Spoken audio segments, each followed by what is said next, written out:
নমস্কার দর্শক, ডিসেম্বর মাসে কুল গাছে ব্যবহার করতে হবে বিশেষ কয়েকটি সার, যে সারগুলো কুলকে বাড়িয়ে নেবে, কুলকে হৃষ্টপুষ্ট করবে, কুলকে গাছে ধরে রাখবে, কুলকে ঝরতে দেবে না।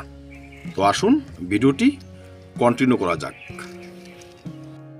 যেহেতু গাছে এখন পর্যাপ্ত পরিমাণে ফল রয়েছে, আমাদের খাবারগুলো হবে ফলকে বাড়িয়ে নিয়ে যাওয়ার জন্য। তো যাই হোক দর্শক, যখন ফলকে বাড়িয়ে নিব সেই খাবারগুলো অবশ্যই মিশ্র খাবার হবে। আর আমরা যদি টবের চাষি হই সেক্ষেত্রে মিশ্র জৈব এবং রাসায়নিক খাদ্যই আমরা ব্যবহার করব। তো সেই খাবার প্রস্তুত করার জন্য আমি এখানে কিছু জৈব সার নিয়েছি। জৈব সার বলতে এখানে আছে পাতা পচা সার এবং গোবর সার। যদি হাতে থাকে নিয়ে নেবেন, না থাকলে সেটিও বাদ দিন। প্রথম উপাদানটি আমাদের নিতে হবে লাল পটাশ। একটি 20 থেকে 25 ইঞ্চি টবের মধ্যে অন্তত পক্ষে 15 গ্রাম লাল পটাশ আমি দিয়ে দেব। দ্বিতীয় নম্বর উপাদানটি হচ্ছে সিঙ্গেল সুপার ফসফেট, বা বাংলাদেশের বন্ধুরা টিএসপি ব্যবহার করবেন। সিঙ্গেল সুপার ফসফেটও ব্যবহার করবেন 10 গ্রাম পরিমাণে, দিয়ে দিলাম।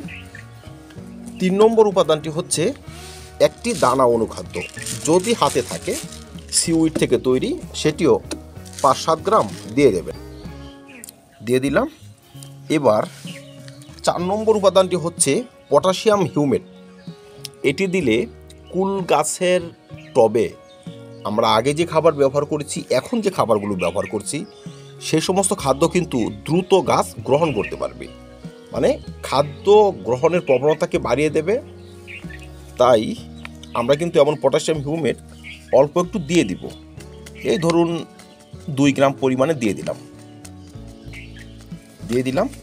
সর্বশেষ উপাদান হচ্ছে সর্ষের খোল বা বাদাম খোল। 20 থেকে 25 গ্রাম পর্যন্ত ব্যবহার করতে পারবেন, 10-15 গ্রাম ব্যবহার করলে হয়। এবার এই সম্পূর্ণ উপাদান ভালো করে গুঁড়ো করে নিতে হবে, পাউডার ফর্মে নিয়ে নিতে হবে। ইচ্ছে করলে এই খাবার বাইরে কোথাও ডিকম্পোজ করে নিতে পারবো আমরা 5 থেকে 7 দিন, মানে জলে ছিটিয়ে দিয়ে ফেলে রাখলে ডিকম্পোস্ট হয়ে যাবে। বা সর্ষের খোল বাদ দিয়ে বাকি যে উপাদান আছে সরাসরি ব্যবহার করতে পারবো।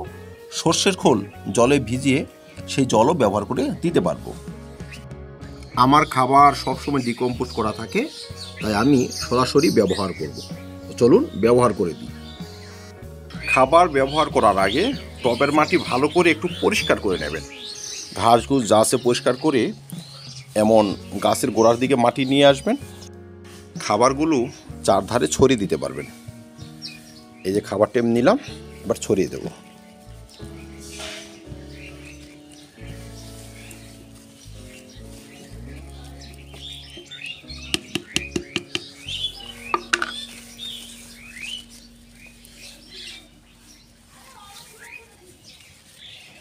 এবার আবার মাটি চাপা দিয়ে দিন দ্বিতীয়বারের জন্য।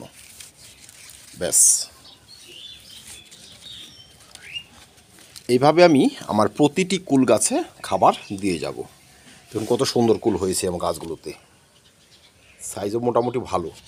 তো এখন যদি আমি খাদ্য সঠিকভাবে ব্যবহার না করি, এই সমস্ত কুলগুলো যেমন ঝরে যাবে, তেমন আর বাড়বে না এরা।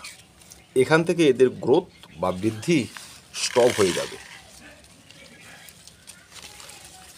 আপনারা প্রতিটা কুল গাছে এই সময় এই খাবারটি দিয়ে দেবেন। আমরা তো টবের মাটিতে খাবার দিয়ে দিলাম। যারা ফুলের বাগান করেছি তারা কিভাবে খাবার দিব? যারা মাঠে বাগান করেছেন, মাটিতে গাছ রয়েছে, তারা কি খাবার দেবেন? আপনারা এই উপাদানগুলোই কিন্তু একটু বাড়িয়ে নিয়ে নেবেন।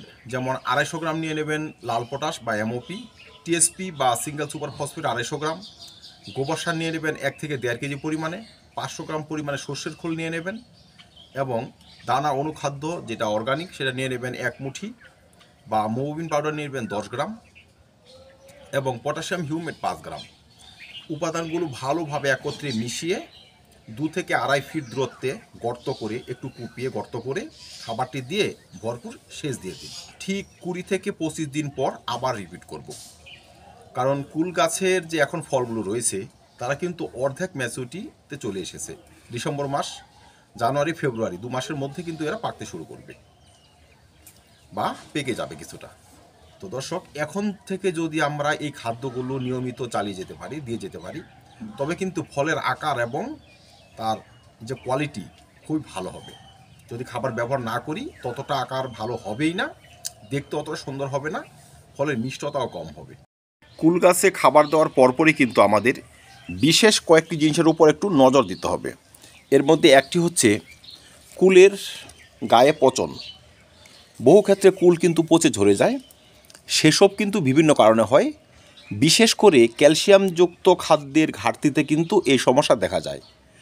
যদি আপনারা কুলের গায়ে পচন দেখেন, এই খাবারের সঙ্গে ক্যালসিয়ামযুক্ত খাদ্য অ্যাড করে নেবেন।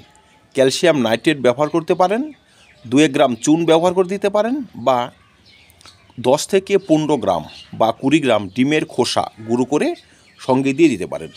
তবে কুলের গায়ে পচন দেখা দেবে না। 2 নম্বর হচ্ছে ছত্রাকের কারণেও কিন্তু কুলের উপর দাগ চলে আসে। তাই আমরা খাদ্য ব্যবহার পরপরই কিন্তু গাছের ছত্রাকনাশক স্প্রে করব। এক্ষেত্রে আপনি অ্যান্ট্রাকোলও স্প্রে করতে পারেন, এমিস্টার টবও স্প্রে করতে পারেন। যদি আপনি অ্যান্ট্রাকোল স্প্রে করেন 1 লিটার জলে 2 গ্রাম করে পুরো গাছে স্প্রে করে দেবেন, মাঠে যারা করে তারাও স্প্রে করে দেবেন। আর যদি আপনাদের কাছে এমিস্টার টপ থাকে 1 লিটার জলে 1 ml পুরো গাছে ভালো করে স্প্রে করে দেবেন। 10 দিনের ব্যবধানে 2 থেকে 3 বার আপনার স্প্রে করে যাবেন। তবে কুলের যে আকার, কুলের যে একটা ফ্রেশনেস ভাব, সেটি কিন্তু আসবে, দাগ টাগ আসবে না। আর 2 নম্বরে হচ্ছে কুলের গায়ে কিন্তু এখন এক ধরনের লেদা পোকা দেখবেন হাঁটবে, তারা দাগ দাগ করে ফেলবে। সেই ধরনের সমস্যা থেকে কুলকে রক্ষা করার জন্য আপনাদের কিন্তু কীটনাশকও এখন স্প্রে করতে হবে। কীটনাশক হিসেবে আপনারা লেদা পোকা নষ্ট করে এমন প্রফিনাফস সাইপারমেথ্রিন গ্রুপের কীটনাশক ব্যবহার করতে পারেন, ইমিডাক্লোরোপিড গ্রুপের কীটনাশক স্প্রে করতে পারেন, বা যারা জৈব পদ্ধতিতে করেন তারা নিম তেল কাকা স্প্রে করতে পারেন। মানে মোট কথা আপনাদের ছত্রাকনাশক কীটনাশক এখন স্প্রে করে যেতে হবে। যখনই করবেন 10 দিনের ব্যবধানে এরকম 2-3 বার স্প্রে করে দেবেন।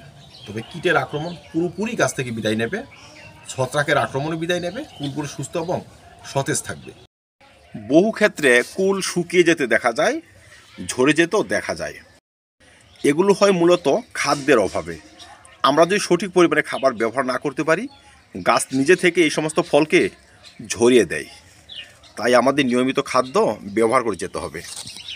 আপনারা যারা এখন টবের মাটিতে কঠিন খাবার ব্যবহার করেছেন, তারা 2-4 দিন পর তরল খাবারও ব্যবহার করতে পারবেন।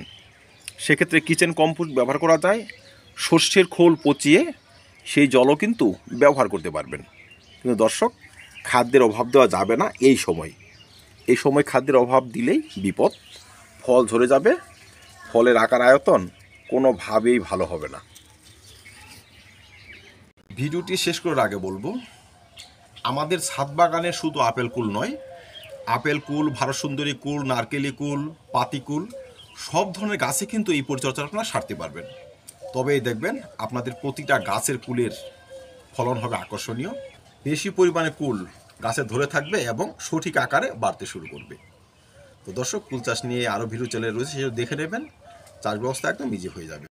তো ধন্যবাদ দর্শক, ভিডিওটি ভালো লাগে লাইক এবং শেয়ার করবেন, চ্যানেলটি সাবস্ক্রাইব করে পাশে থাকবেন।